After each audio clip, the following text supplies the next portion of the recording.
In the heart of Paris, beneath the grand facade of the Palais Garnier, lies a world steeped in mystery, whispers and shadows, the world of. The story begins in the late 19th century, at the opulent opera house that serves as the stage for this haunting tale. As the curtain rises, we are introduced to the legendary building, a marvel of architecture and art where lavish performances and aristocratic gatherings unfold. But behind its magnificent exterior, the opera house harbours dark secrets. It is said that a mysterious figure haunts the dimly lit corridors and shadowy recesses, a ghostly presence known only as the Phantom. The Phantom, whose real name is Eric, is a man disfigured from birth, shunned by society and hidden away in the catacombs of the opera house. Gifted with extraordinary musical talent, he composes beautiful music that echoes through the underground chambers, longing for recognition and love. Yet his terrifying visage keeps him cloistered in darkness, a prisoner of his own making.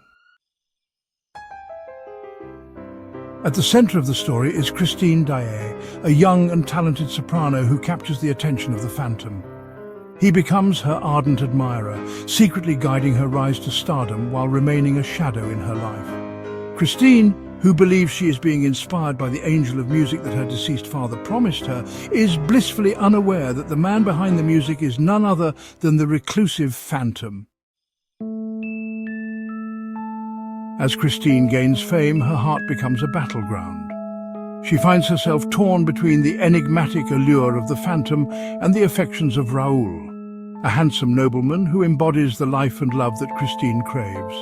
The Phantom, desperate to possess Christine's heart, becomes increasingly possessive and vengeful, his love turning dark and obsessive. Mysterious incidents begin to plague the opera house, disruptions during performances, mysterious notes left in the manager's office, and even the appearance of a noose hanging in the chandelier. The opera's staff, fearing for their safety, are drawn into the web of the Phantom's wrath. But Christine is captivated by the duality of her situation, drawn to the dark music that calls to her. In a fateful turn of events, Christine is lured to the Phantom's lair, a subterranean lair filled with music and mirrors, where the haunting beauty of his compositions fills the air. Here, the Phantom reveals his true self, vulnerable and tormented, pleading for her love and acceptance. It is a moment of both beauty and horror as Christine sees the man behind the mask, a tragic figure yearning for connection. But love is a fragile thread. As Christine grapples with her feelings, she must choose between the intoxicating pull of the Phantom's dark world and the light that Raoul represents. In a climactic confrontation, the Phantom's rage erupts, leading to a tragic chase through the opera house, culminating in a dramatic showdown in the catacombs.